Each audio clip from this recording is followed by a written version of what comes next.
Sí, doc, si quiere. Bueno, una de las enfermedades que va a venir en el examen es la enfermedad de Parkinson. ¿Saben qué es la enfermedad de Parkinson?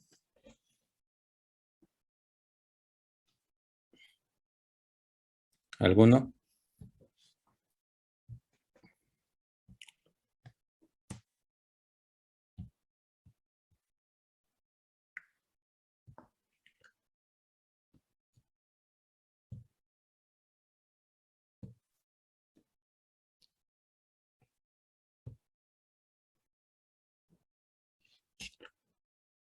La enfermedad de Parkinson es una enfermedad que se caracteriza por trastornos del movimiento.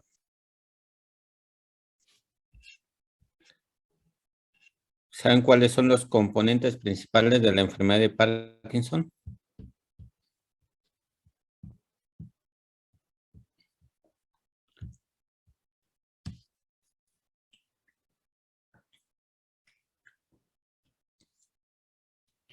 Es una enfermedad en la cual hay trastornos del movimiento como rigidez, temblor, inestabilidad postural y bradicinesia, que es lentitud en el movimiento. Una enfermedad en la que la dopamina que se produce en el sistema nervioso se va a ir perdiendo, es decir, las neuronas que producen dopamina se van a ir perdiendo poco a poco. Entonces, una enfermedad crónica, progresiva, que va a ir avanzando, que principalmente pues son los síntomas motores. Sin embargo, hay otros síntomas no motores, como estreñimiento, alteraciones del sueño, alteraciones psiquiátricas, alteraciones del olfato, entre otras manifestaciones clínicas, en la cual, como dice acá, va a haber factores genéticos, factores ambientales, como agua de pozo, pesticidas, metales pesados, factores genéticos,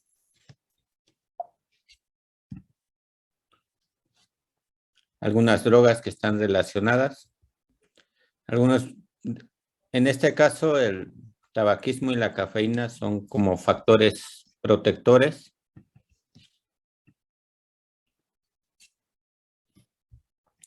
Algunos factores de riesgo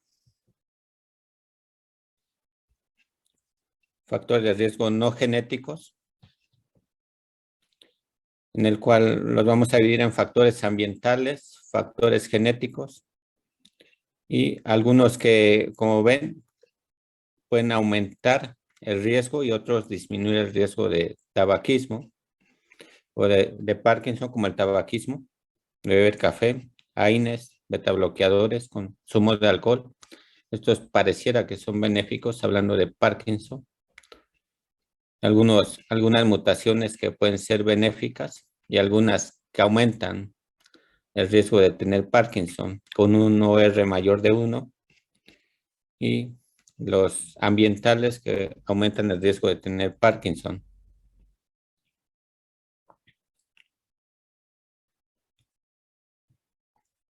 Principalmente el Parkinson va a haber una disfunción en lo que es la alfa-sinucleína.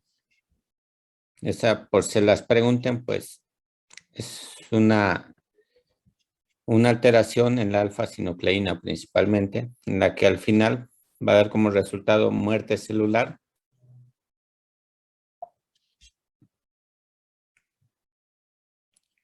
Siempre va a haber dos vías, la vía directa y la vía indirecta, en la cual va a haber receptores D1 y D2. Tiene que ver la corteza, el estriado, globo pálido externo, núcleo subtalámico, globo pálido interno, sustancia nigra y el tálamo. Todas estas van a estar manejando, como pueden ver, la parte verde es la parte excitatoria y la parte roja es la inhibitoria. Entonces va a haber un balance entre estas dos vías en las cuales va a hacer que el cuerpo tenga un adecuado movimiento. Sin embargo, en la enfermedad de Parkinson, pues va a haber una disfunción en estos, en el que va a haber una menor producción de dopamina y va a haber trastornos del movimiento, que ya los mencioné. Las características clínicas principales va a ser temblor, rigidez, asinesia o bradicinesia, inestabilidad postural. Puede haber congelamiento de la marcha. Pero también puede dar síntomas sensitivos, neuropsiquiátricos, urológicos, hipotensión ortostática, alteraciones del sueño, alteraciones gastrointestinales como estreñimiento, disfunción autonómica.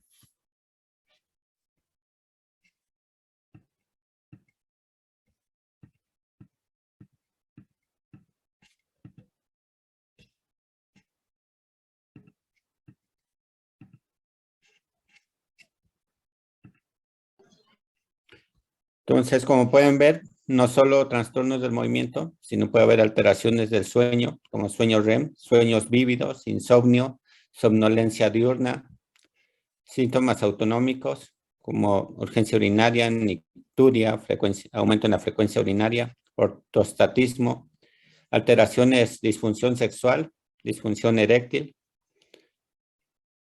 síntomas neuropsiquiátricos, como alucinaciones, ilusiones, déficit de atención, entre otros. Otros síntomas como fatiga, visión doble, visión borrosa, pérdida de peso, alteraciones de la marcha, dolor, parestesias.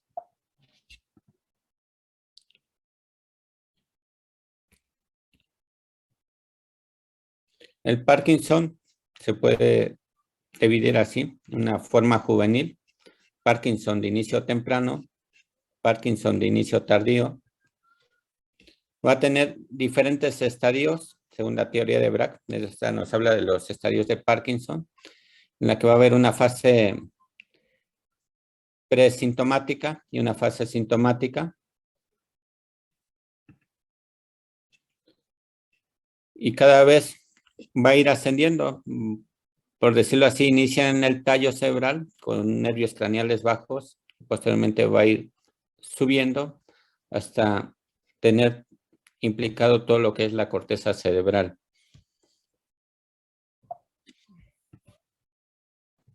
Es como les dije, una fase inicial, bulbo olfatorio, tallo cerebral, posteriormente ya todo el tallo cerebral. Y al último va a implicar corteza, por lo tanto va a dar síntomas corticales también. Entonces, como acá va, primero núcleos inferiores, locus cerúleos, sustancia nigra, mesocorteza, neocorteza y posteriormente ya más estructuras implicadas.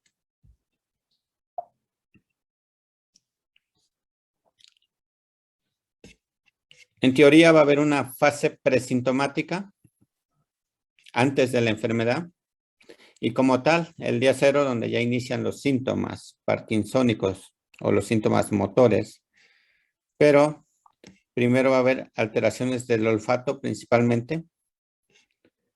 Puede haber alteraciones neuropsiquiátricas en el sueño, cambios en el peso, depresión.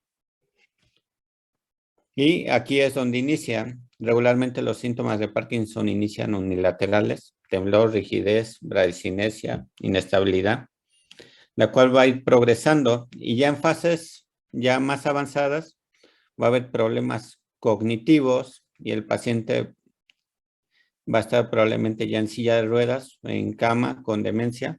Esta es la evolución natural de la enfermedad en el Parkinson. Hablándolo de esta forma. Ajá. El día cero, que es cuando inician los síntomas clínicos, se refiere a específicamente los síntomas motores. O sea, Sí, así es. el sueño y todo eso es antes. Sí, todos los demás empiezan antes. El paciente regularmente empieza con problemas del olfato, alteraciones en el sueño, depresión, estreñimiento.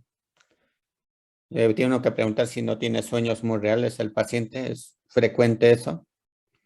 Le llamamos sueños vívidos. Y ya en el día cero como tal empiezan los síntomas motores. Y como les digo, va a haber unos estadios. Su inicio va a ser unilateral. En unos meses, un año, van a pasar a ser bilaterales. Posteriormente va a haber inestabilidad postural, caídas, alteraciones cognitivas y ya demencia como tal. Esa es la historia natural de la enfermedad.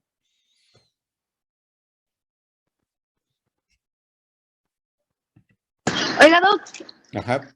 ¿cree que pueda dejar entrar a los que hacen falta? Por favor. ¿A los qué? A los que hacen falta.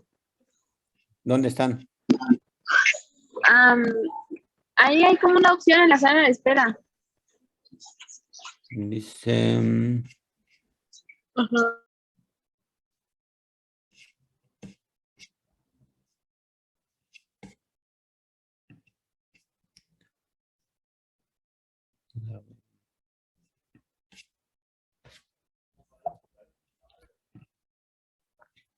Sala de espera. Admitir, solo hay uno. ¿Falta alguien más?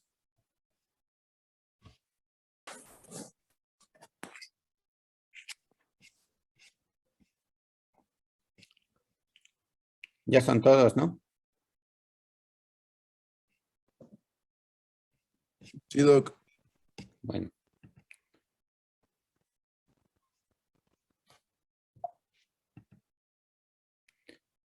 Hay unos criterios diagnósticos del Banco de Cerebro del Reino Unido que sirven para el diagnóstico de Parkinson. Está basado en 3 partes.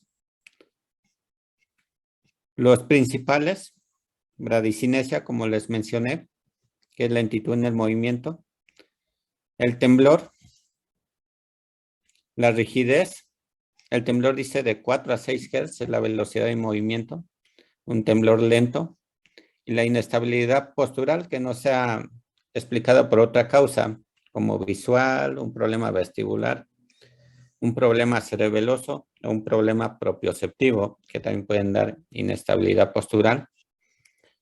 Algunos que excluyen la enfermedad o que ponen en duda el diagnóstico de Parkinson, infartos, algún daño cerebral, encefalitis, crisis oculógiras, algún tratamiento relacionado con el PAR que puede generar Parkinson, narcolépticos principalmente,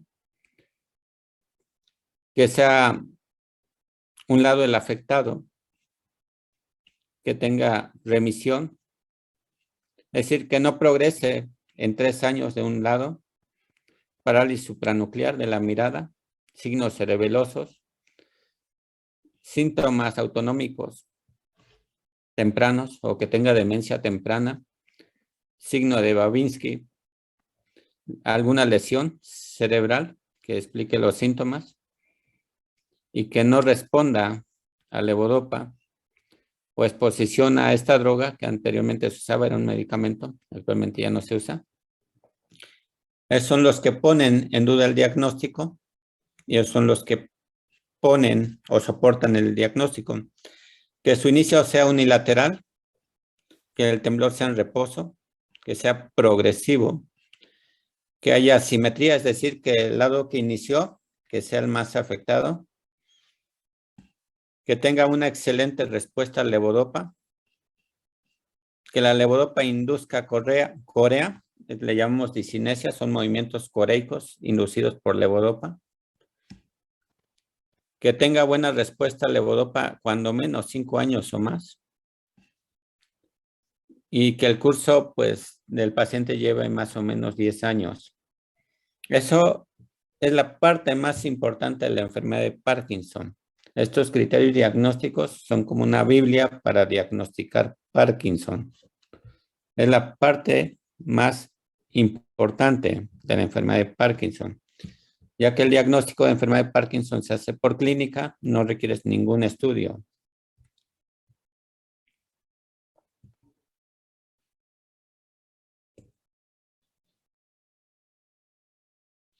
Dice que para personas que están acostumbradas a ver Parkinson, la especificidad un 83% y los no expertos un 73%, para decir que el paciente con Parkinson es correcto. Como pueden ver, la mayoría del diagnóstico se hace clínico. Componentes principales: bradicinesia, temblor, en reposo y rigidez. Con eso integramos un síndrome parkinsónico, lo más importante del Parkinson. La discinesia no es más que lentitud del movimiento. Esto posteriormente ya Cristian se los pondrá los videos. Temblor, rigidez. El Parkinson como tal se puede ser el Parkinson clínico como tal, pero también hay otros parkinsonismos o un parkinsonismo atípico o síndromes parkinsónicos, como atrofia de múltiples temas, parálisis supranuclear progresiva, degeneración corticobasal y otros parkinsonismos ya inducidos por medicamentos vasculares, entre otros. Entonces va a haber síntomas motores y síntomas no motores. Los motores inician pues ya en fases avanzadas, siempre vamos a tener alteraciones del sueño, depresión, constipación, ansiedad, hiposmia, entre otros, somnolencia diurna, y así poco a poco van a ir avanzando conforme va avanzando la etapa, según las teorías de Brack. Y podemos decir que el Parkinson va a ser una enfermedad de Parkinson clínicamente establecida y una enfermedad de Parkinson probable cuando existe duda en el diagnóstico. Puede haber banderas rojas según los criterios de banco de cerebro, criterios de exclusión y criterios de soporte.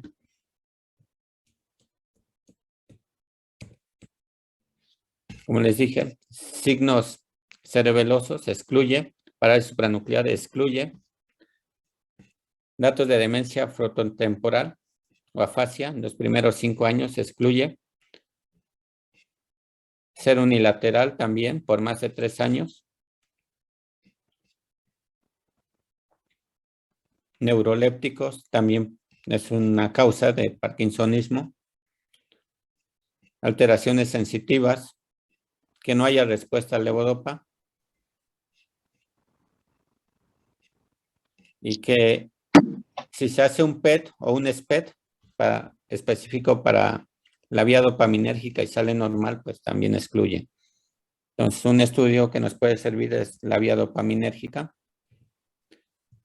Banderas rojas. Que tenga alteraciones de la marcha, que esté en silla de ruedas en los primeros 5 años de inicio de la enfermedad. Ausencia de la progresión de los síndromes motores, disfunción vulvar temprana, disfunción respiratoria, fallas autonómicas, caídas recurrentes en los primeros 3 años, son banderas rojas que ponen en duda el diagnóstico. Anterocolis. Y los criterios de soporte que ya los mencionamos. Buena respuesta a dopamina. Solo el Parkinson tiene excelente respuesta a dopamina. Presencia de discinesias inducidas por levodopa. Temblor en reposo en una extremidad. Pérdida olfatoria o de inervación cardíaca en un estudio de perfusión cardíaca.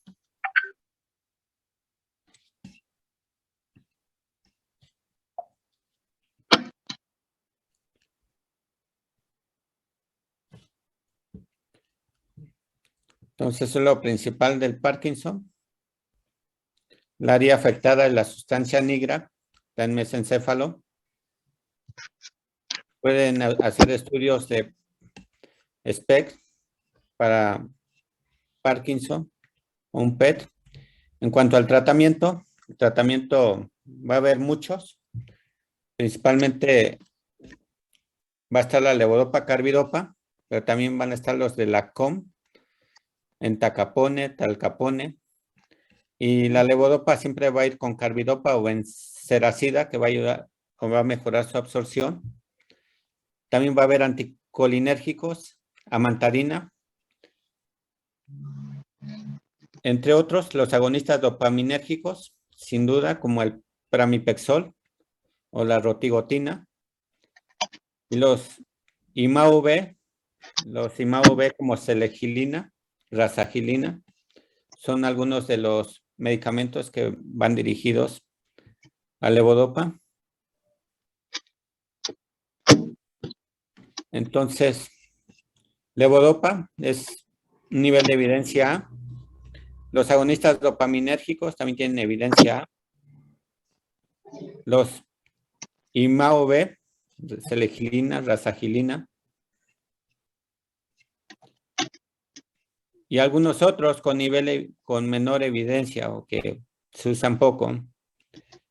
La amantadina la usamos más para las discinesias que como tal el Parkinson. Nos sirve mucho para los efectos secundarios de la levodopa.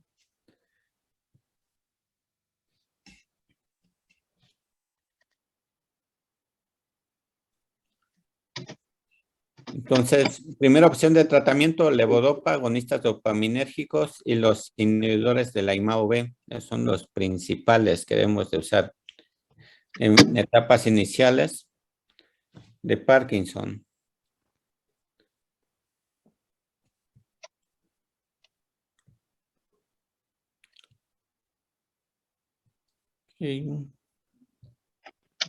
Bueno, hablando exclusivamente de Parkinson, ¿tienen alguna duda? Doc, ¿con qué dijo que se daban siempre la levodopa? Dijo que se daba con La otro levodopa fármaco. va con un medicamento que mejora su absorción a nivel gastrointestinal. Regularmente es levodopa, carbidopa. Viene 250 de levodopa con 25 miligramos de carbidopa. Así vienen las pastillas. Eso es su principal línea de tratamiento. Van a venir también lo que es rasagilina, selegilina, que son los inhibidores de la IMAO-B. Y también van a tener lo que es pramipexol y rotigotina, que son agonistas dopaminérgicos. Esos son los principales. Prácticamente ahorita les mencioné más o menos las preguntas que vienen en Parkinson. Si las captaron, pues ya. Ahora, hay otro tema que se llaman síndromes parkinsónicos. Los síndromes parkinsónicos también integran un parkinsonismo caracterizado por temblor, rigidez, asinesia e inestabilidad postural.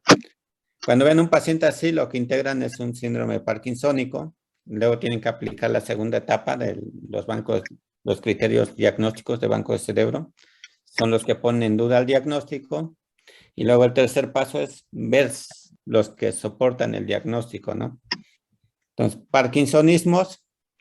Los parkinsonismos van a tener síntomas motores, caídas, una progresión rápida, leve, mínima o nada de respuesta a levodopa. Pueden tener signos piramidales, signos cerebelosos, disartria, disfagia tempranas, parálisis supranuclear, alteraciones en las arcadas oculares, alteraciones cognitivas desde etapas tempranas,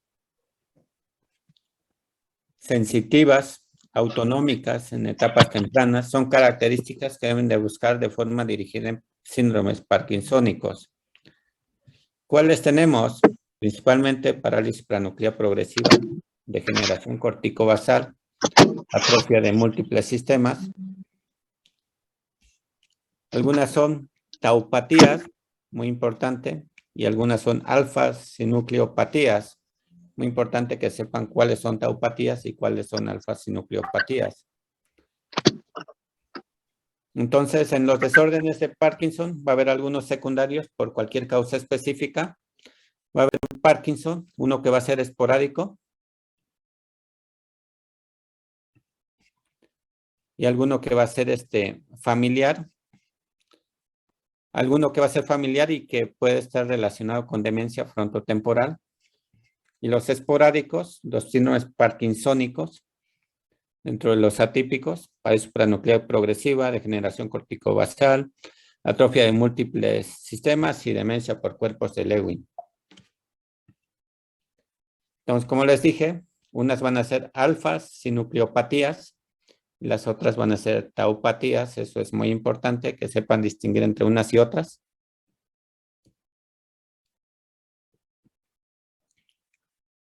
Para supranuclear progresiva, pues no es más que alteraciones de la mirada vertical, los movimientos verticales de los ojos están alterados, va a haber inestabilidad postural, demencia, disartria, disfagia. Ese video después se lo va a pasar Cristian.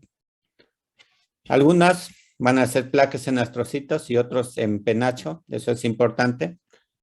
Deben de ver la pared supranuclear progresiva en penacho y la degeneración corticobasal va a ser en placas. Eso deben de saberlo.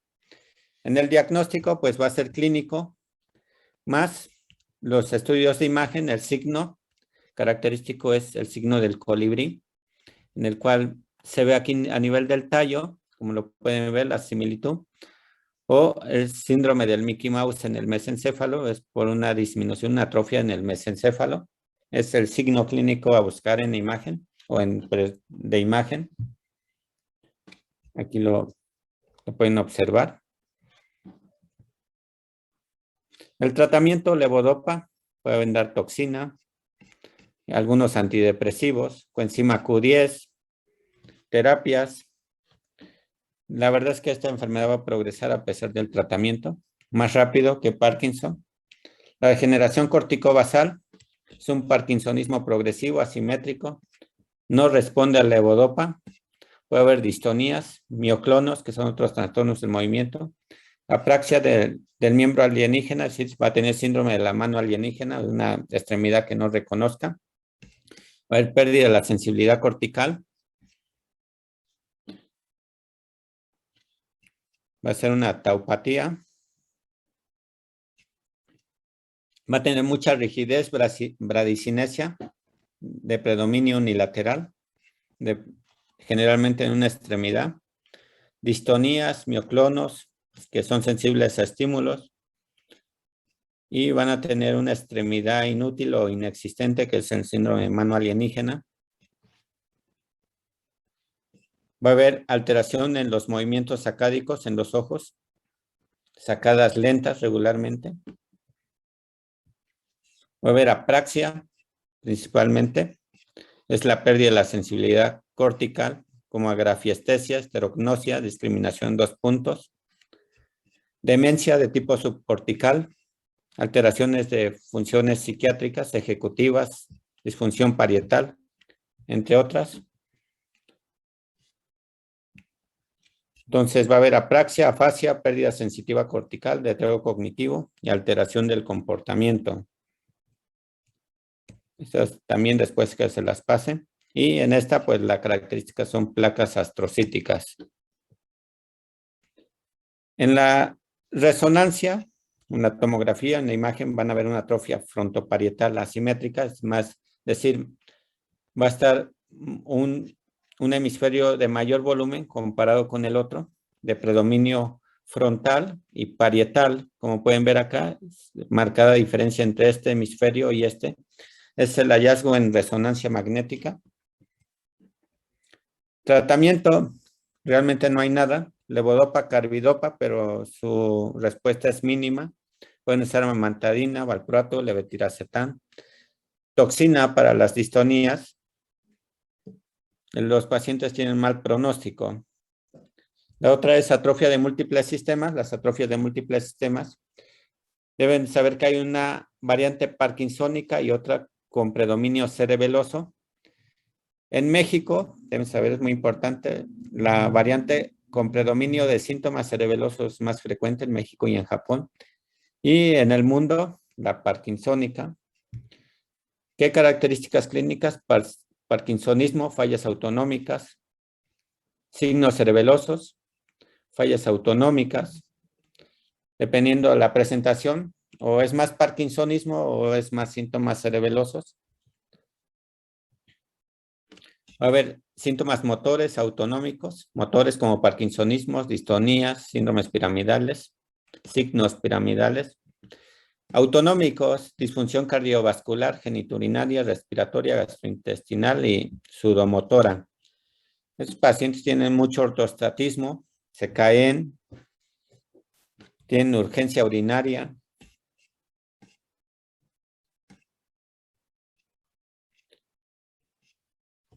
Pueden tener síndromes piramidales cerebelosos como nistagmos, seguimiento atáxico, disartria, dismetrías, ataxias y todas las distonías focales regularmente. El signo de PISA significa que el paciente va teniendo una lateroflexión, se va flexionando hacia un lado.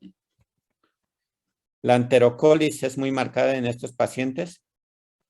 Entonces, laterocolis, anterocolis son características clínicas importantes en los pacientes. Las disautonomías son muy importantes. Síntomas urinarios, urgencias, incontinencia urinaria, disfunción de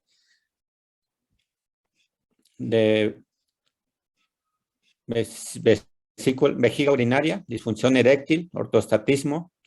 Los pacientes inclusive les pueden hacer una prueba ortostática en la cual va a haber una variación entre sentado y parado en las mediciones de presiones arteriales. Puede haber alteraciones del sueño REM, disautonomías, caídas tempranas, inestabilidad, son algunos de los puntos que debemos de ver.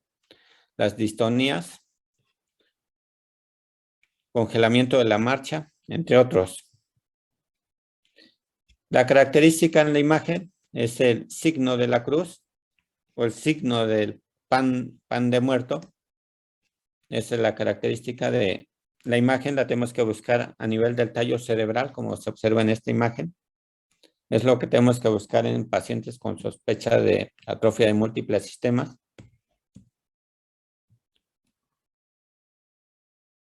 Algunos otros hallazgos en imagen, pero principalmente pues el signo de cruz es lo que deben de buscar. Es una alfa-sinucleopatía, eso es muy importante, igual que el Parkinson. Tratamiento, levodopa, aunque su respuesta es poca, debe de darse. Algunos otros para mantener la presión, como fludrocortisona, ya que tienen mucho ortostatismo. Se puede para la disfunción urinaria utilizar toxina botulínica u otros medicamentos. Disfunción eréctil sildenafil. Y siempre pues sus antidepresivos, ya que su evolución clínica no ha sido muy buena. Algunas características clínicas que posteriormente les van a ver más a detalle con Cristian.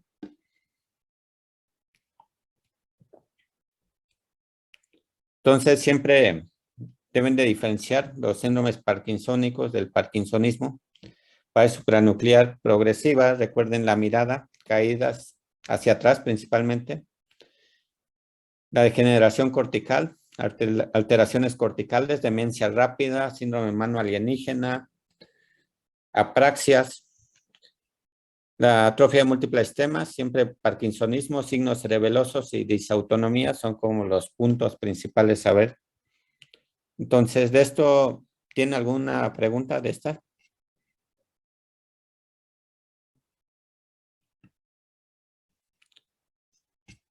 ¿Alguna duda de...? ¿Cuál otro síntoma era más común en las corticales? Había dicho mano alienígena y cuál otra? Y apraxia, ¿verdad? La apraxia es muy marcada. La degeneración corticobasal, recuerden que es el paciente que se va a demencia rápido, tiene mucha rigidez, mucha bradicinesia, puede tener distonías. Sus síntomas van a ser marcados, unilaterales. Recuerden que un hemisferio cerebral va a estar más dañado que el otro. Entonces son como las características pivote, ¿no? Por decirlo así. ¿En cuál, doc? En la degeneración corticobasal. ¿De eso alguna duda?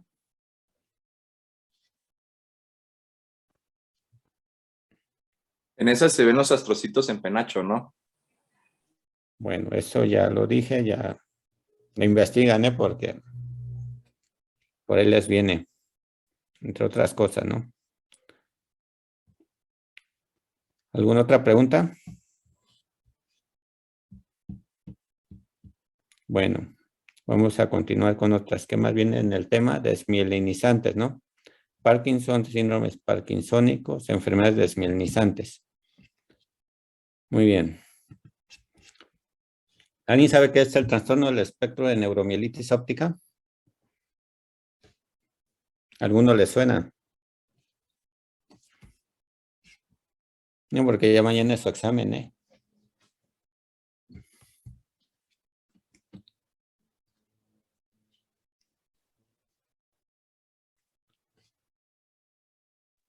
¿Es una afección desmielinizante inflamatoria?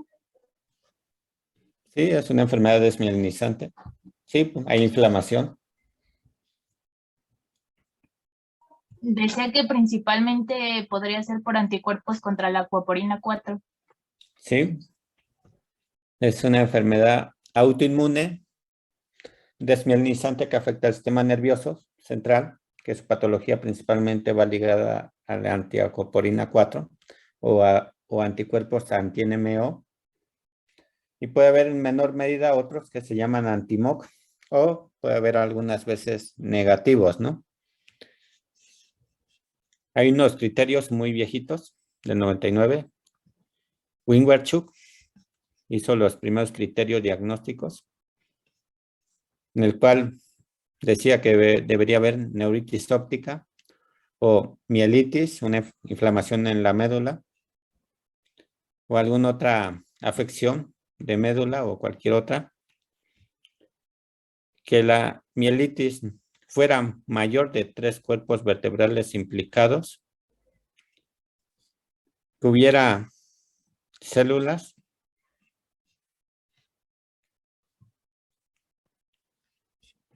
Entonces es un trastorno inflamatorio del sistema nervioso que se caracteriza por episodios de desmielinización y daño axonal. Afecta nervios ópticos, tronco cerebral, médula espinal y está ligada a los anticuerpos antiacuaporina 4 o anti-NMO, que es el estudio que deben pedir en estas enfermedades.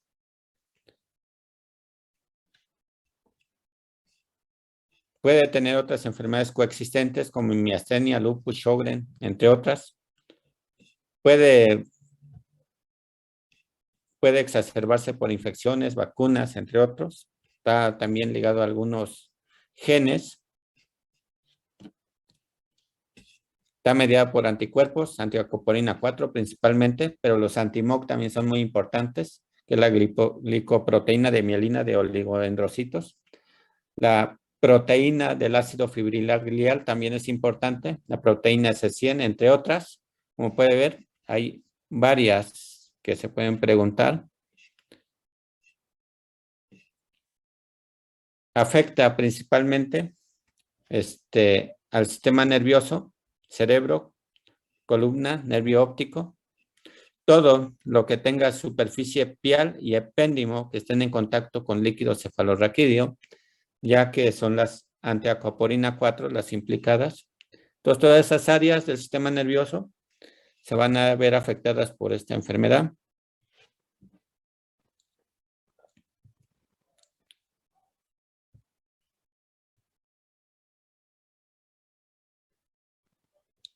Okay.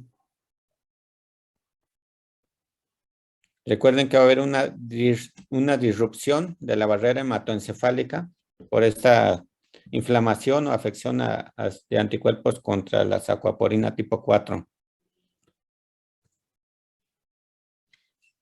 Síntomas principales, neuritis óptica, regularmente va a ser bilateral y rápidamente progresiva. Hay dos principales patologías que generan neuritis óptica. Una es miastenia gravis y la otra es neuromielitis óptica o trastorno del espectro de neuromielitis óptica.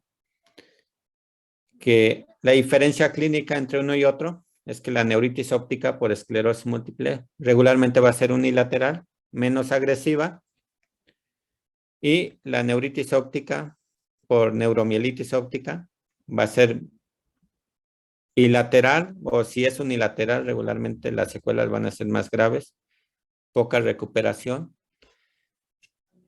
La mielitis la puede dar tanto esclerosis múltiple como neuromielitis óptica. La diferencia es que la neuromielitis óptica ocupa más de 3 segmentos vertebrales, muy importante que lo sepan. A diferencia de esclerosis múltiple, regularmente no pasa un cuerpo vertebral. Puede tener cursos recidivantes hasta el 90%, es decir, aunque haya tenido un evento, se tiene que dejar con tratamiento obligatorio. Raras veces va a tener un curso monofásico, una sola presentación. Peor pronóstico, ese de predominio en jóvenes y tiene mayor incidencia o está relacionado con otras enfermedades autoinmunes. Toda la neuritis óptica, bilateral, región posterior, puede afectar quiasma, produce defecto campimétrico o altitudinal, pérdida visual severa con un residual importante. Se pierden las capas de las fibras nerviosas de la retina con mayor severidad que la esclerosis múltiple. Entonces recuerden las características de neuritis óptica de esta enfermedad y la deben de diferenciar de esclerosis múltiple. Uno es síndrome de neuritis óptica que da esta enfermedad. Otro es síndrome de área postrema. Y si es área postrema, ¿qué va a haber? Náuseas, vómito e hipo. Recuerden, es otro síndrome de neuromielitis óptica. Va a haber un síndrome de mielitis que afecta más de 3 segmentos. Afección motora, sensitiva, de esfínteres, falla respiratoria. LERMIC, que es una sensación de descarga eléctrica en la parte posterior. Dolor radicular, espasmos tónicos, paroxísticos, dolor pleurítico, neuropático. Otro síndrome, diencefálico. Si es el diencefálico y está afectando el hipotálamo, entre otras estructuras va a haber narcolepsia y endocrinopatías, afección del eje hipofisiario-hipófisis. Entonces, hay otro síndrome que genera esta enfermedad.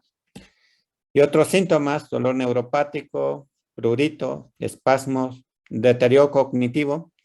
El deterioro cognitivo, depresión, ansiedad y suicidio son principalmente porque también hay un síndrome cortical. Es otro de los síndromes de esta enfermedad. Disfunción de la secreción de hipocretinas por células hipotalámicas, por lo tanto va a haber sueño, si recuerdan su clase de sueño, y cataplegia. Va a haber unos criterios diagnósticos en los cuales va a haber con pruebas positivas para antiacoporina y en las que las antiacoporinas van a ser desconocidas. Esos posteriormente los tienen que revisar. Si podemos, revisamos la clase ya más detallada. Síndromes, neuritis óptica, mielitis, síndrome de área postrema, síndrome de tallo, síndrome narcoléptico, principalmente por afección al diencéfalo, y síndrome cerebral es un síndrome cortical. Esos son las manifestaciones clínicas más importantes de neuromielitis óptica y que no se les pueden olvidar.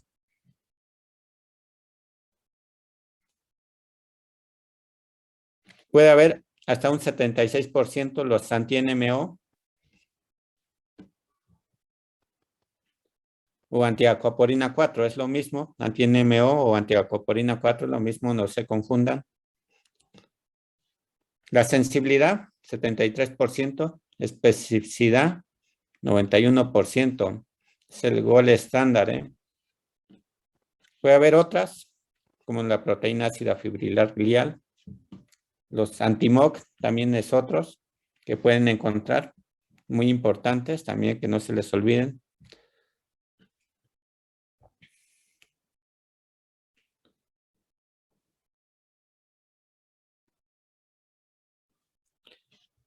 En la imagen van a ver lesiones del nervio óptico. Una inflamación en el nervio óptico es alguna con realce al medio contraste en algunos casos. No siempre lo van a encontrar, pero eso tampoco excluye, pero es algo que deben de buscar de forma dirigida. Lesiones en médula largas que impliquen más de 3 cuerpos vertebrales. Cuando les digo más de 3 cuerpos vertebrales, a esto me refiero. C1, C2, C3, C4, C5. Entonces, si ven, está abarcando varios cuerpos vertebrales. O esta otra, también está abarcando varios. Estas son T1 contrastadas. Está realzando estas lesiones al medio de contraste. ¿Sí logran verlas? ¿O no las logran ver? Sí se ven. Ok. Entonces, son las características de una lesión en médula por neuromielitis óptica. Área postrema, por eso da los síntomas. Lesiones corticales difusas, desmielinizantes, características desmielinizantes. Como pueden observar. Esta es secuencia FLAIR, también es FLAIR, y esta, no sé, creo que parece un T1 contrastado. Entonces, estos hallazgos los pueden encontrar en esta enfermedad, es algo muy agresivo. Imagínense si está en tallo cerebral, todas las manifestaciones que tiene este paciente. O, en este caso, está agarrando bulbo y médula, la unión bulbo-medular. Imagínense los síntomas que tiene ese paciente.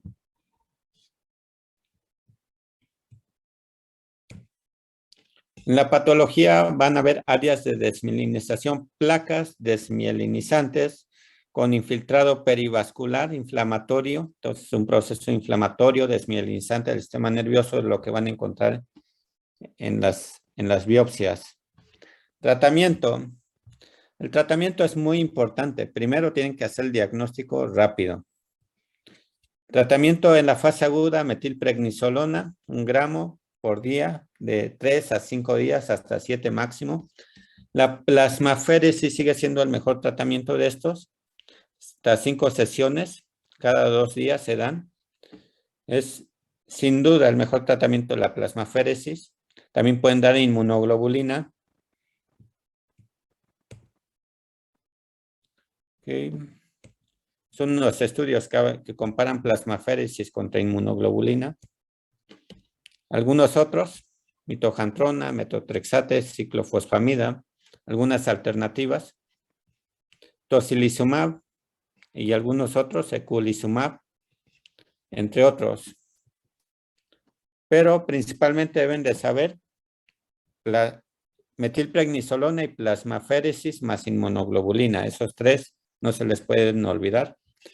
Tratamientos de mantenimiento, azatioprina es 1, a esta dosis de 2.5 a 3 miligramos por kilo de peso. Podemos preguntar mecanismos de acción de ese o mecanismo de acción de este, que es el ácido micofenólico, es otra que va de 750 a 3000 era acá, se me faltó un 0. Se recomienda regularmente 2 gramos al día. El metotrexate es otro, lo utilizamos poco, casi no lo usamos. Mitojantrona regularmente es un antineoplásico, pero ya no lo utilizamos.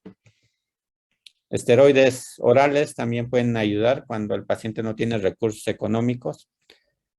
Ya hablando de medicamentos NICE de mantenimiento, el rituximab es un anti-CD20. Ese se da una dosis inicial y a los 15 días se repite y cada 6 meses se dan los tratamientos con rituximab. El tocilizumab es otra alternativa, lo usamos poco, pero también es uno de los medicamentos para esta patología. Eculizumab también lo utilizamos poco, sin embargo también es una alternativa por el alto costo. Entonces, si hablamos, puede ser primera línea, azatioprina, rituximab. Si viene el rituximab, obviamente el rituximab va a ser el mejor tratamiento.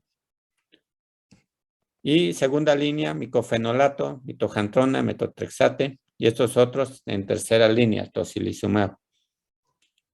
Hay otros como trasplante de células madre mesenquimales, también son muy efectivos, sin embargo el costo es muy elevado de estas terapias.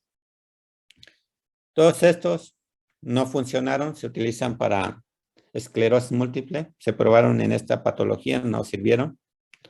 Se tiene que dar tratamiento para los síntomas generales. Patología.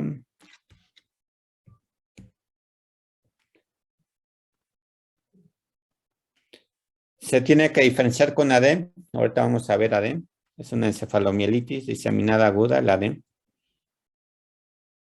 También da lesiones agresivas. Se tiene que diferenciar con mielitis transversa, que es otra patología, con una neuritis óptica aislada, entre otras, sarcoidosis. Otras enfermedades autoinmunes, todas son diagnósticos diferenciales. Linfomas o tumores también se deben de tomar en cuenta, no porque vea esas lesiones voy a decir neuromielitis óptica. Debo tener un adecuado abordaje en estos pacientes. BESET, que es otra enfermedad que también puede dar esto. Fístulas arteriovenosas, problemas vasculares, como en este caso, infecciones. Entonces, como pueden ver, hay múltiples diagnósticos diferenciales que deben tomar en cuenta en esta enfermedad. Los anti-MOX son otros anticuerpos importantes en la neuromielitis óptica. De esto, ¿alguna pregunta? Doctor, había dicho que el tratamiento, el mejor tratamiento era la plasmaféresis con La plasmaféresis es el mejor. con metilprednisolona y azathioprina. El mejor tratamiento en la fase aguda, llega al paciente y le tienes que dar esteroides de entrada. Y si tienes recursos, le tienes que agregar plasmaféresis o inmunoglobulina, lo que tengas.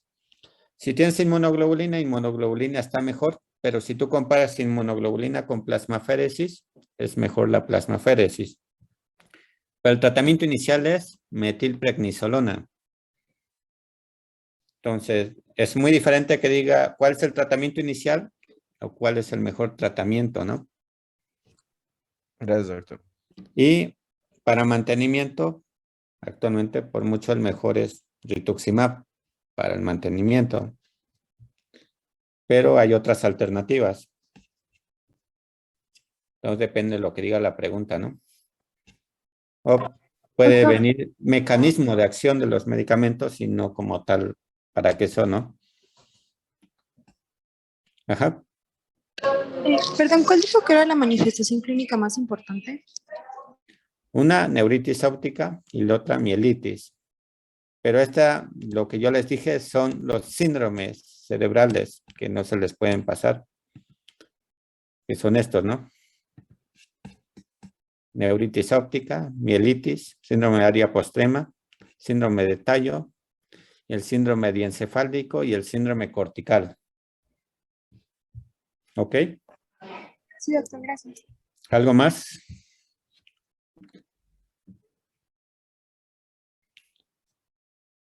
Les quedan como 30 minutos, ¿eh? De ahí fin del día, hasta donde lleguemos. La verdad es que se dedicaron a marchar esta vez, ¿eh? Bueno, ni modo. ¿Alguien sabe qué es el AD?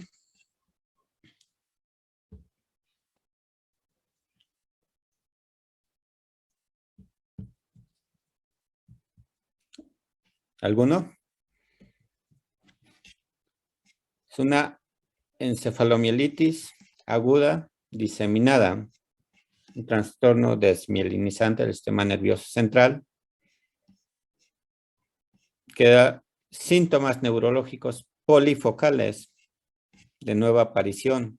Entre ellos, muy importante, la encefalopatía, ¿no? Por eso es encefalomielitis, que va a ir junto con imágenes, neuroimágenes que demuestren desmielinización multifocal. Esto es muy importante, ¿eh? Que lo tengan en cuenta.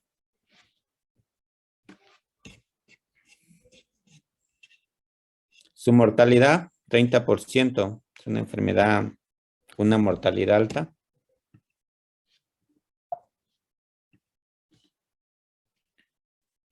Nos vamos a ir a las cosas. Puede estar asociada a vacunaciones, sarampión, parotiditis, rubiola, entre otras, ¿no? Tiene a muchas vacunas. Inclusive ahorita la de COVID también puede estar asociada o dar ADEM. No he visto uno, pero algún día de estos con suerte me cae uno, ¿no? Son interesantes los casos de ADEM. Son aparatosos y requieren tratamiento oportuno. Están asociados a infecciones virales. Todas las infecciones virales pueden generar este problema. Algunas bacterianas y entre otras, hasta algunos tumorales pueden desencadenar este problema. Hay unos criterios diagnósticos en el cual debe haber un primer evento que afecte de forma polifocal al sistema nervioso, que se presuma que sea de causa inflamatoria desmielinizante, que vaya acompañado de encefalopatía, anormalidades en la resonancia magnética con fases de desmielinización dentro de los 3 meses de la enfermedad, y que ya no haya nuevas lesiones después de esos 3 meses. Es muy importante.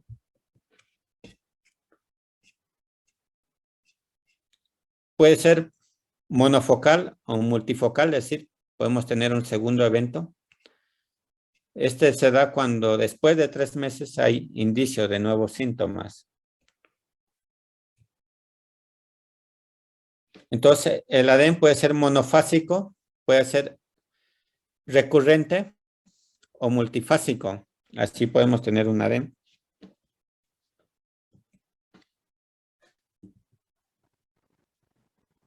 Algunas variantes, como encefalitis de Bickerstaff, mielitis transversa, o esta es una fase fulminante de la leucoencefalopatía multifocal. Una leucoencefalopatía necrotizante diseminada es una fase agresiva del ADEM, en la cual hay hemorragias. Aparte de desmielinización, hay hemorragias. Entonces, el ADEM puede ser monofásico, multifásico. El ADEM puede progresar a esclerosis múltiple. El ADEM también puede progresar a neuromielitis óptica. O puede haber ADEM más neuritis óptica. Entonces, fíjense los espectros que puede dar ADEM. Todo esto viene en el BORE. Sí, también lo pueden revisar ahí. Realmente ese libro es muy completo.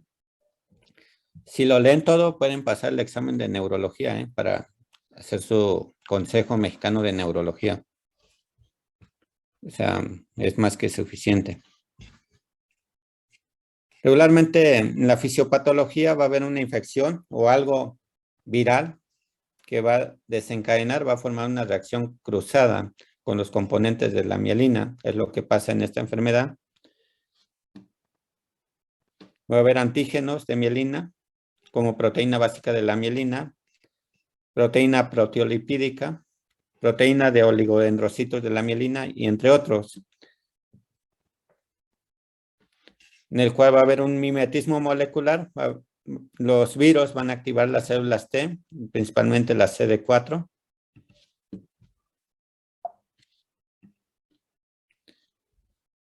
Va a haber actividad de otros tejidos linfoides, células presentadoras de antígeno. Va a haber células T activadas, que estas van a migrar hacia el sistema nervioso.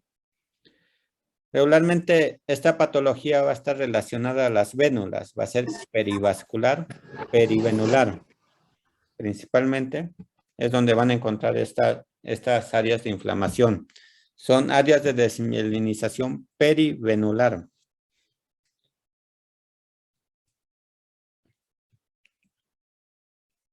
Va a haber una disrupción.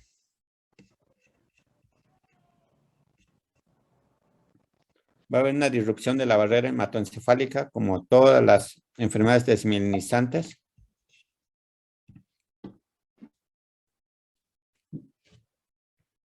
Y va a haber áreas de desmielinización y procesos de remielinización, como también en todas las enfermedades desmielinizantes hay áreas de desmielinización y algunas va a haber remielinización.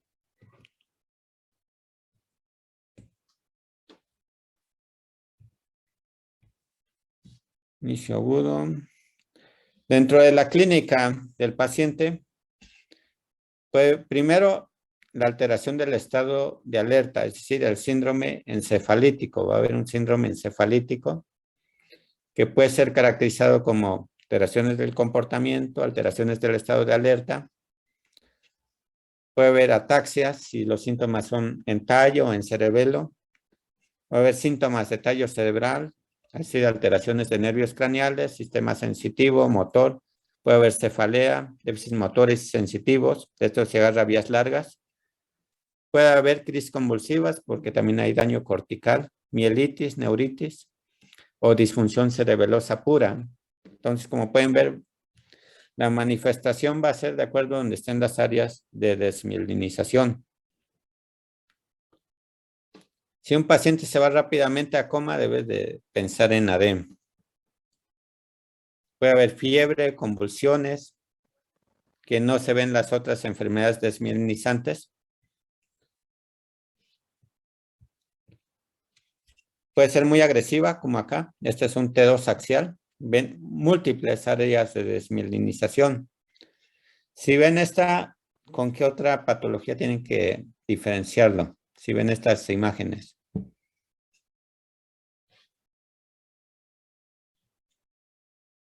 ¿Alguno? No porque las vean así, ya van a decir ADEM. Tienen que ver el contexto clínico, ¿eh? Los tumores pueden hacer eso. El tiempo de evolución es muy importante. Algunas infecciones pueden hacer eso. Hay una que se llama leucoencefalopatía multifocal progresiva, también puede hacer eso. ¿Ven las áreas de desmielinización tan importantes en esta patología? Es una enfermedad sumamente agresiva. Pueden ser en menor tamaño, pero siempre va a haber áreas de desmielinización importante. Pueden ser bilaterales, regularmente son bilaterales. Afectan predominantemente sustancia blanca en el sistema nervioso.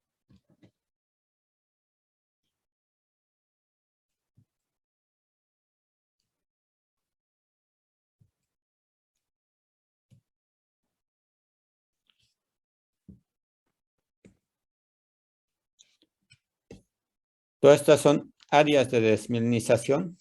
Algunas agarran contraste.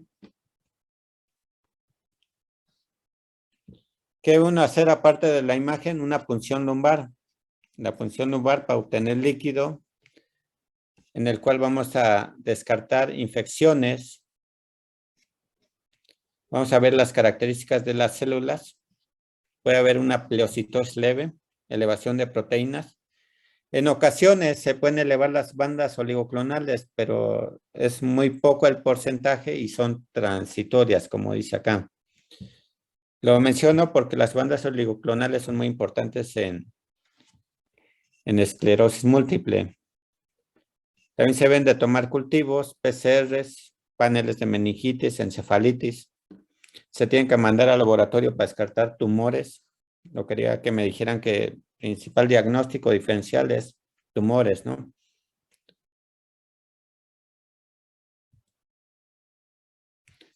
En ocasiones puede haber anti-MOG, es raro, pero también puede haber.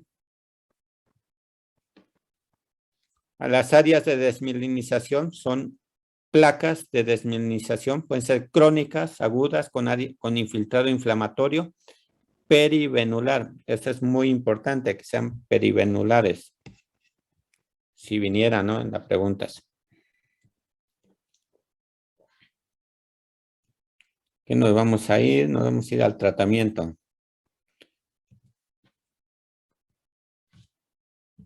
Puede dar en edad pediátrica y en edad adulta. En ocasiones más frecuente en edad pediátrica porque los niños se vacunan más que los adultos. Si ven esta imagen, ¿qué pensarían? ¿ADEM o qué? Tumor. Un tumor. ¿Algo más? Esclerosis. Si ven esto, piensen en virus, herpes. Se va al temporal, ¿eh? Lo primero que se les tiene que venir a la cabeza. Que no se les olvide, ¿eh? Ya vimos herpes, ¿no? Si no mal recuerdo. Vasculitis del sistema nervioso central también pueden dar estas lesiones. ¿Cómo se hace el diagnóstico de vasculitis? Por angiografía. Un patrón arrosariado. Neoplasias del sistema nervioso también pueden ser el diagnóstico diferencial. Neurosarcoidosis también puede dar esto. Enfermedad de Behçet, adrenoleucodistrofia. La adrenoleucodistrofia Esta es la imagen característica. ¿Ven? También puede parecerse, ¿no? Entonces tienen que tener muchos criterios para... MELAS es una encefalopatía mitocondrial, también puede dar esas lesiones. También hemos tenido pacientes con MELAS. VIH. Ven, tienen una lista grande de diagnósticos diferenciales, linfomas, gliomatosis, 1000 cosas en qué pensar. Esclerosis múltiple, la esclerosis múltiple también tiene unas variantes agresivas, unas variantes agresivas de esclerosis múltiple. Es un poco más frecuente en niños. El tratamiento de primera línea es metilprednisolona, seguida de prednisona. Muy importante considerar biopsia cerebral cuando el diagnóstico no está claro. Deben de buscar diagnósticos diferenciales. Inmunoglobulina también puede ser otra forma de tratamiento. Plasmaféresis. Pero el tratamiento inicial es metilprednisolona, que no se les olvide. Estos pacientes regularmente no les dejamos tratamiento de mantenimiento, pero como pueden ver es otra enfermedad desmielinizante del sistema nervioso central. ¿De esta tiene alguna duda?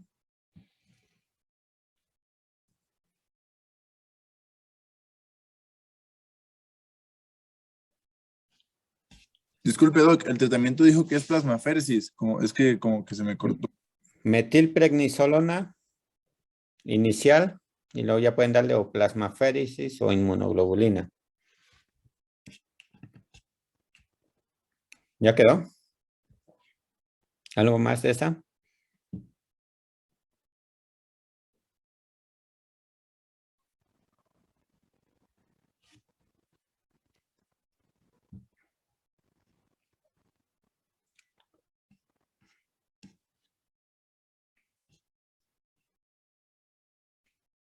¿Qué sí lograron ver con Gijón? ¿Qué vieron? Neuropatías periféricas. ¿Qué más? Guillain-Barré, ¿lo vieron? Sí. Sí, sí vimos Guillain-Barré. Miastenia. Tenía gravis. Ok. Vamos a ver. Un poco de esclerosis múltiple. ¿Qué es la esclerosis múltiple?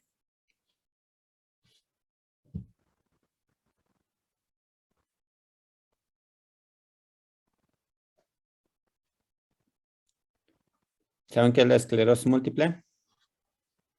Es una enfermedad desmielinizante. Una enfermedad también desmielinizante, inflamatoria, autoinmune y también puede dar daño axonal.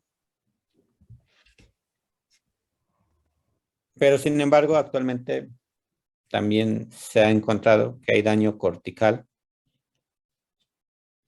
inclusive daño hacia las meninges.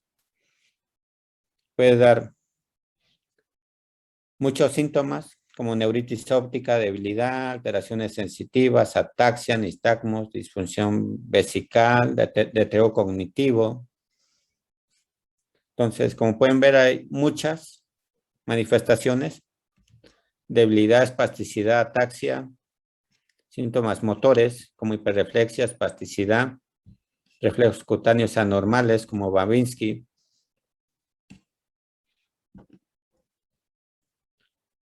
Entonces, los síntomas neurológicos que va a dar depende del sitio de ubicación de las placas de desmielinización. Síntomas sensitivos, síntomas motores, síntomas visuales. La neuritis óptica, como les dije, regularmente es un déficit visual menor que el de neuromielitis óptica. Va a presentar dolor ocular unilateral, que va a aumentar con los movimientos. Puede haber un escotoma central. Y que tras el tratamiento va a tener una buena respuesta, una buena recuperación con una leve secuela, a diferencia de la neuritis óptica, de la neuromielitis óptica. Entonces, puede dar síntomas sensitivos, visuales, alteraciones en el equilibrio, motores, cognitivos, dolor, síntomas urinarios, sexuales, fatiga. Entonces, puede dar múltiples síntomas. Los sensitivos, como pueden ver, son los más frecuentes. De ahí los motores visuales principalmente. Entonces, neuritis óptica, síntomas de tallo, como síndromes motores, oftalmoplegia internuclear, nistagmos, hemiparesia, síndrome sensitivo, neuralgia del trigémino, espasmos, temblor cerebeloso, síndrome atáxico, crisis tónica, disartria. La neuritis regularmente va a ser unilateral, retrovulvar, dolorosa, sin exudados retinianos. La mielitis va a ser parcial, sensitiva o motora, es decir, las lesiones van a ser pequeñas, pueden tener síndrome del Lermite, disfunción de esfínteres, distonías. Signo del Lermite es una descarga eléctrica, que es como una sensación de descarga eléctrica que va del cuello hacia la parte inferior, toda la médula. Fenómeno de Pulbrich son como visuales. UTOF es como que se exacerban los síntomas con el calor. La mano inútil de Oppenheim es por desaferentación. Las conexiones de la médula espinal se pierden y entonces hay una desaferentación y la mano no responde. Puede haber eventos neurológicos paroxísticos como espasmos, principalmente lo que más se quejan, espasmos dolorosos, espasmos tónicos, bilaterales, disartria, entre otros síntomas.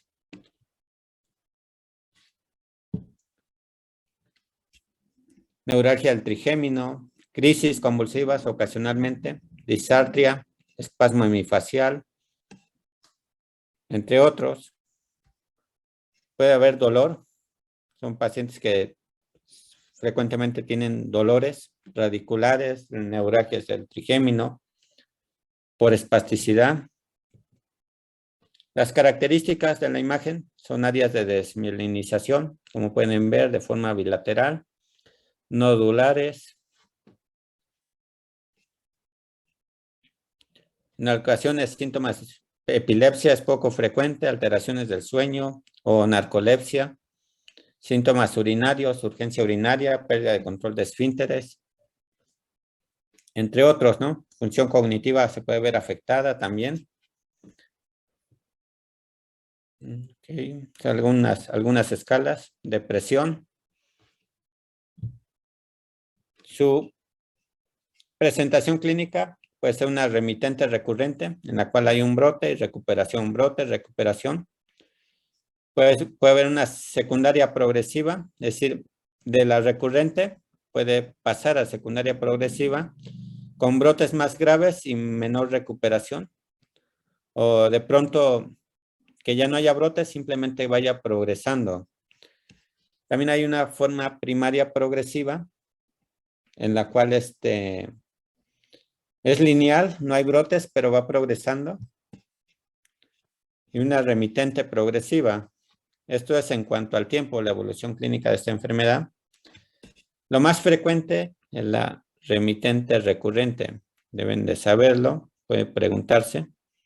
A menor medida la primaria progresiva o la remitente recurrente. Entonces esto deben de saberlo.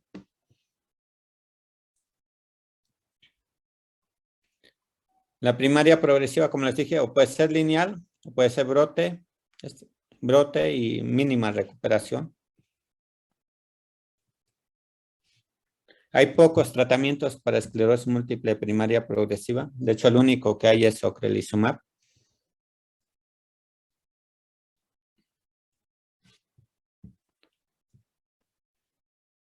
Hay algunas formas que nos pueden orientar si va a tener una evolución maligna o una evolución benigna. La evolución benigna, a las mujeres les va mejor que a los hombres. Que inicien jóvenes, que no tengan brotes recurrentes, que las lesiones sean pocas. Las de mal pronóstico, que sea un paciente mayor de 40 años, que tenga un curso progresivo, que sean hombres, que tengan exacerbaciones frecuentes, pobre recuperación entre cada exacerbación o cada brote, que tengan un involucro cerebeloso o de tallo, o que haya una alta carga lesional en la imagen, que tengan bandas oligoclonales positivas. Todos esos me hablan de que el paciente, su evolución puede ser más agresiva versus la que son más light. Okay, son casos clínicos. Son pacientes reales con áreas de desmielinización. El cuerpo calloso continuamente es afectado. Pueden tener afección en tallo, corticales, periventriculares y pueden realzar al medio de contraste. Uno de los casos clínicos que presentamos fue uno de esclerosis múltiple. Entonces ya eso creo que va a ser muy fácil para ustedes en esa parte.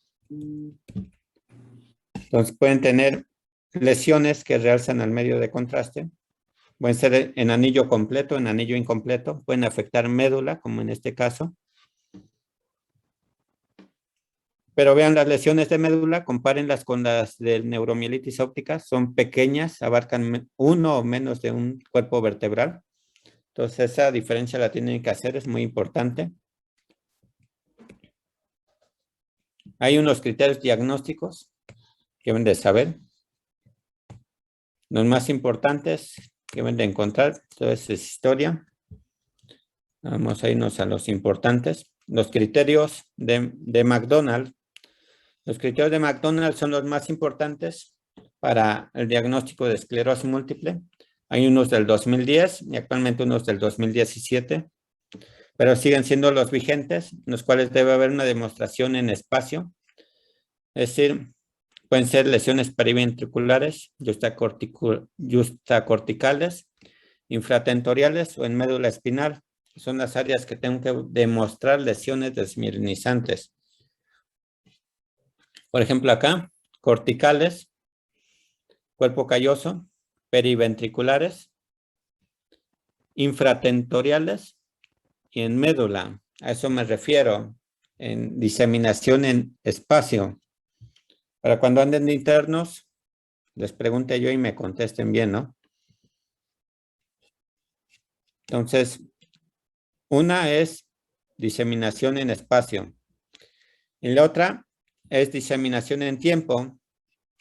Esto puede ser por clínica o por imagen. Es decir, por clínica, ¿cómo? Que hace un año haya tenido un brote sensitivo y ahora tiene un brote motor. Tiene dos síntomas en diferentes zonas.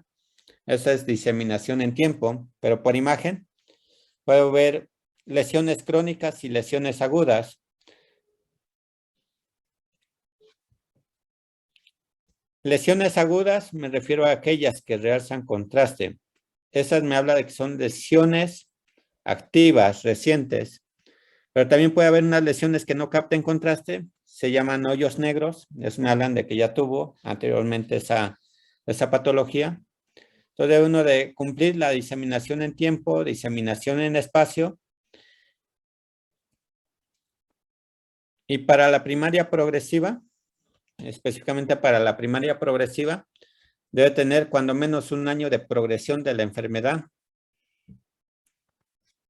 Que haya evidencia de diseminación en espacio en los estudios de imagen y que tenga bandas oligoclonales positivas en líquido cefalorraquídeo. Eso es para la primaria progresiva. Para las otras formas, con que demuestren diseminación en tiempo, diseminación en espacio es más que suficiente según los criterios de McDonald del 2010 o los del 2017. Ok.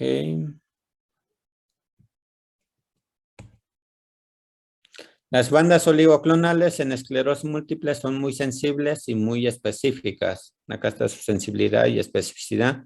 Entonces debe de tomar un líquido cefalorraquídeo. Y son los diferentes patrones que vamos a encontrar de bandas oligoclonales.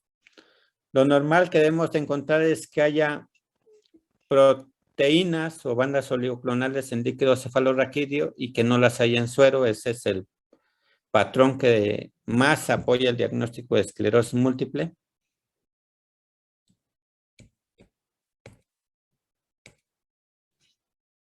Hay otras enfermedades que pueden producir bandas oligoclonales, cualquier autoinmune como lupus, BC, sarcoidosis, entre otras, ¿no? Infecciosas también, inclusive neoplásicas, es decir, las bandas oligoclonales no son exclusivas de esclerosis múltiple. Tenemos que apoyarnos en la imagen, historia clínica y todo eso, es muy importante. Estos son los hoyos negros que se encuentran, característicos de esclerosis múltiple.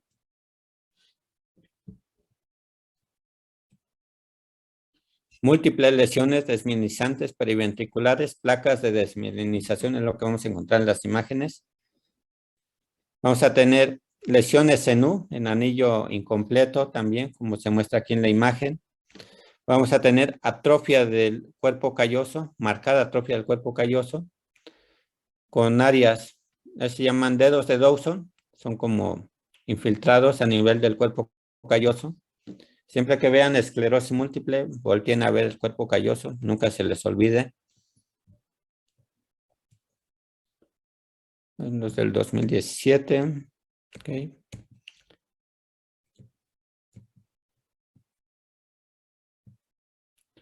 Diagnósticos diferenciales, puede haber múltiples, como neuromielitis óptica principalmente, sarcoidosis, vasculitis, SUSA, CADASIL, entre otros. Entonces, como pueden ver, hay 1000 diagnósticos, tienen que ser muy buenos para hacer el diagnóstico, porque de ahí depende el tratamiento.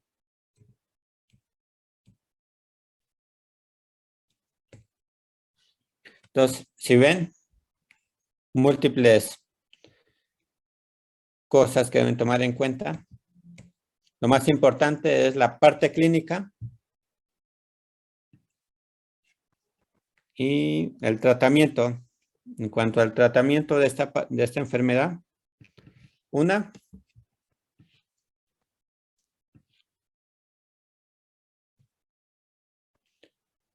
son los esteroides. En la fase aguda del brote se dan esteroides. Recuérdenlo, fase aguda del brote, esteroides. ¿Alguna otra? Interferones. Los interferones tenemos de 8 millones, de 12 millones, de 6 millones. Se dan los de 8 millones 3 veces por semana, los de 12 cada tercer día. El de 6 millones, 1 por semana.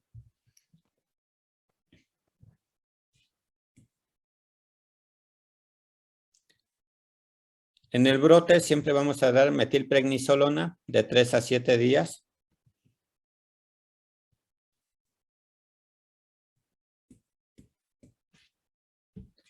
Plasmaféresis lo usamos para brotes muy agresivos.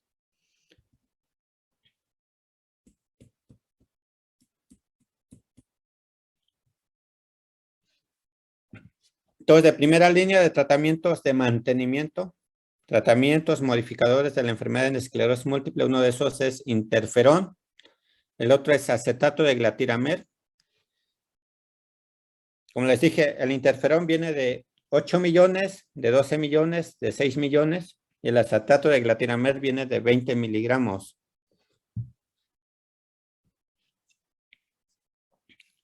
El de 8 millones, el interferón es cada tercer día. El de 6 millones es una vez por semana. El interferón beta 1B, que es el de 8 millones, es subcutáneo. El de 6 millones es intramuscular, una vez por semana. Y el de 12 millones son 3 veces por semana. Deben de ver la diferencia entre interferones. Son de los primeros medicamentos que surgieron.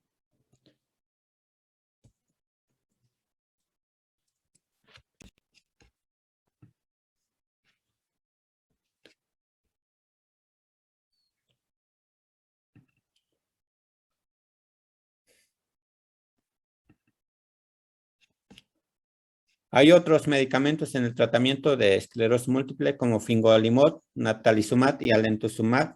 Son algunos de los otros tratamientos. Un poco más nuevos, ocrelizumab también. Y otros nuevos que están entrando apenas. De esto de esclerosis múltiple, ¿tienen alguna duda?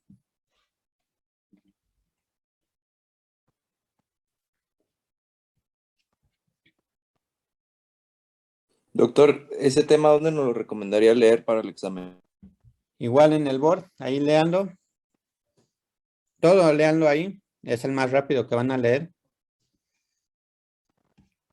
Está un poco complejo, igual que los otros. De hecho, no hay temas fáciles en neurología. Pero lo tienen que leer en el board. Ahí, si ustedes leen ese libro, casi seguro que van a pasar.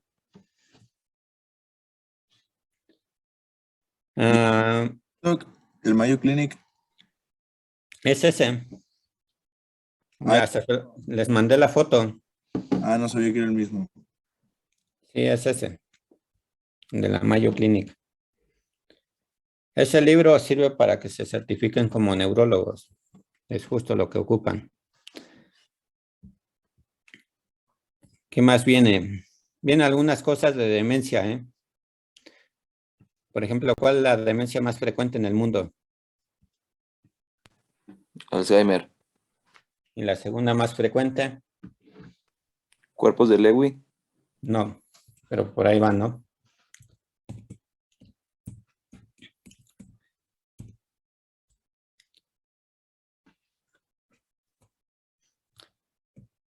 De la demencia, pues tienen que tomar en cuenta las demencias más frecuentes, las características clínicas, cómo se produce demencia de inicio temprano, de inicio tardío, algunas que tienen predominio cortical, algunas subcortical, como por ejemplo cortical, enfermedad de Alzheimer, frontotemporal, degeneraciones focales. Las subcorticales, tanto cortical como subcortical lo van a ir dividiendo por las características clínicas. Por ejemplo, de predominio subcortical, pues degeneración corticobasal, cuerpos de Lewy, fase supranuclear progresiva, demencia por Parkinson, Huntington, atrofia múltiple sistemas, algunas ataxias. Demencias vasculares, puede haber muchas, pero multiinfarto, lacunares, Binswanger, entre otras, ¿no? Angiopatía beta mieloide. También son temas muy amplios. Causas de demencias secundarias, metabólicas, carenciales por vitaminas, endocrinopatías, infecciosas, por tumores, por fármacos, tóxicas, traumáticas, psiquiátricas, enfermedades de la colágena, por depósitos, entre otras. Entonces, como pueden ver, es muy amplio lo de demencias. Se hace un abordaje en base a la clínica de cada paciente. Diferentes protocolos de estudio. Primero, establecer la presencia de demencia, determinar las áreas afectadas por clínica, determinar la severidad, las consecuencias funcionales y por último, buscar la etiología. Es el abordaje de una demencia. De acuerdo a las características clínicas, se va a hacer una evaluación. Los principales instrumentos de evaluación, el Mini-Mental, ¿no? El Mini-Mental es alguno de los instrumentos más importantes para valorar. Y el otro, bueno, el Mini-Mental se van a ir buscando todos estos ítems. Se va dando una puntuación. Y otro, todavía más exacto, es el MoCA-Test. El MoCA-Test también hay varios ítems. Creo que ya los vimos, o no me acuerdo si en exploración física. Pero es lo que se hace para determinar si un paciente tiene demencia o no. Una vez determinando si tiene demencia, tiene uno que buscar si los síntomas son más corticales o más subcorticales.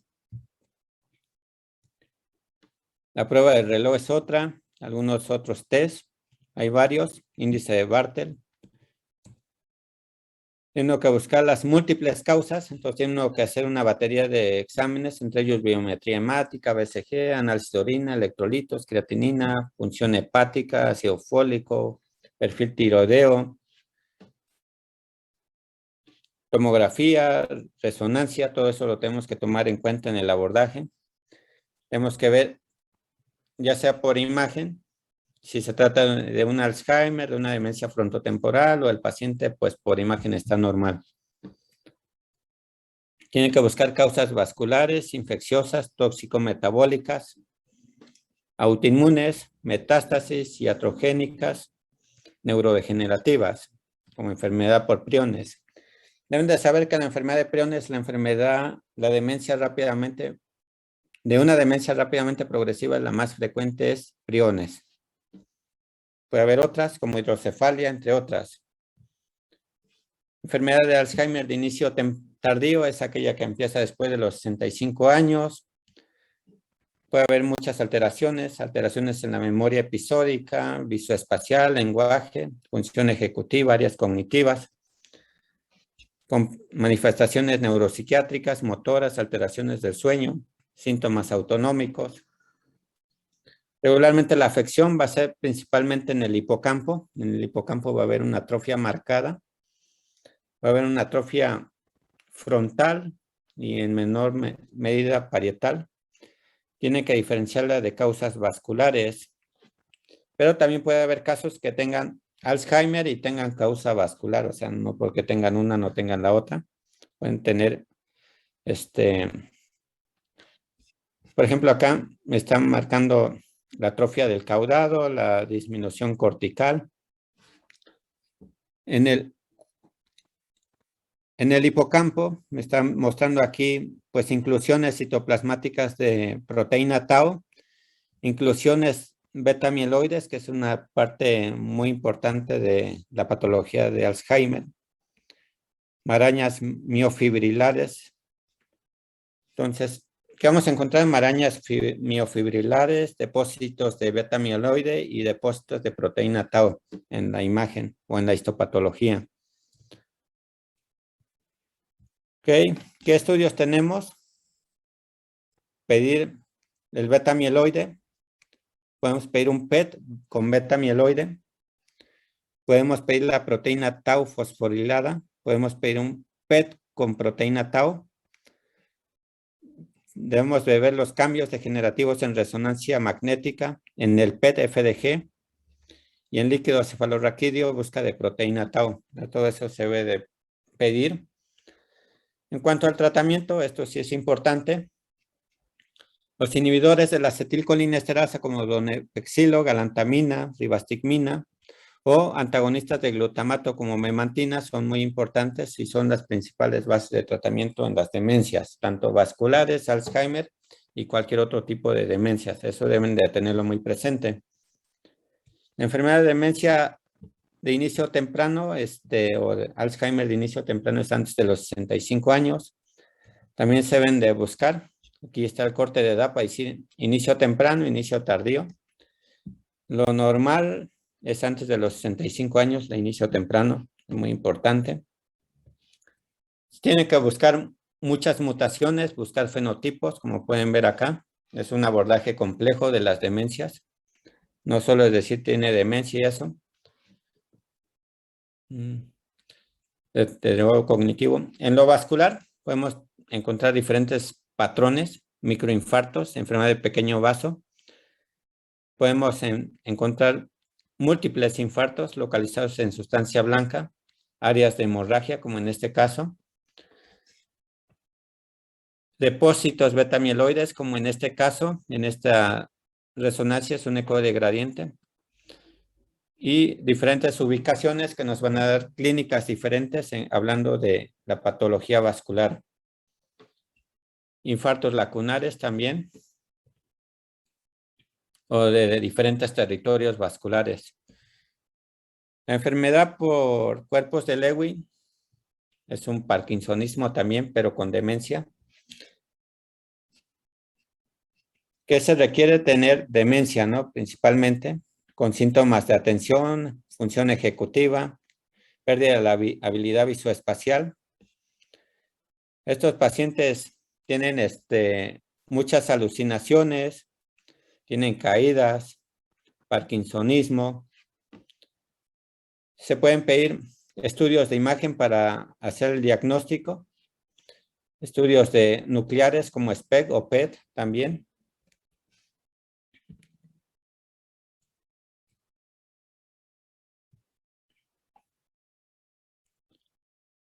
Entonces, los síntomas psiquiátricos son muy frecuentes: alucinaciones, alteraciones sensitivas, ilusiones, delusiones. En cuanto al tratamiento, es el mismo de todas las demencias: ribastigmina, donepezilo, galantamina, memantina. Y algunos psicóticos, porque los pacientes están muy agitados, alucinan y están un poco agresivos. Hay varias demencias reversibles. Son todas las causas metabólicas que mencioné: vitaminas, hidrocefalia y todo eso. Esas son las que les deben de tomar más atención porque son las que sí tienen tratamiento, como hipotiroidismo, deficiencia de vitamina B12.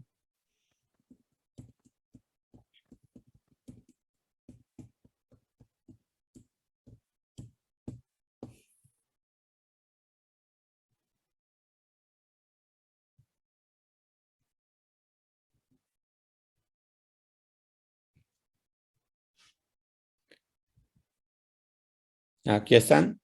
Todas las demencias secundarias son las que deben tomar muy en cuenta porque tratan la patología y puede mejorar el estado. Por ejemplo, si el medicamento es el que le está generando el problema, pues ¿qué hay que hacer? Retirar el medicamento. Si tiene hipotiroidismo, hay que dar tratamiento para la tiroides. O si hay una deficiencia de alguna vitamina, pues se da el suplemento de vitamina. Y así es como se van abordando estas demencias. Son las reversibles, son las que sí se les puede hacer algo. Todas las demás son crónico-degenerativas, van a ir progresando, no hay mucho que ofrecerles. Ahora, ¿alguna pregunta que tengan de esto de demencias?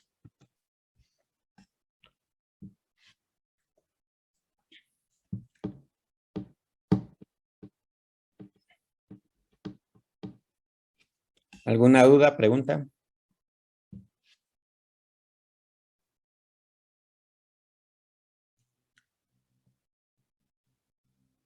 No, doctor, nomás sería de leerlo.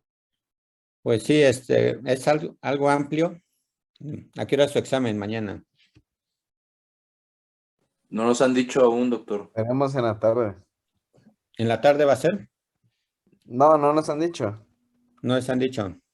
Ok. Bueno, regularmente se los ponen en la mañana. Ahí me cuentan si el doctor Gijón estaba enojado o no.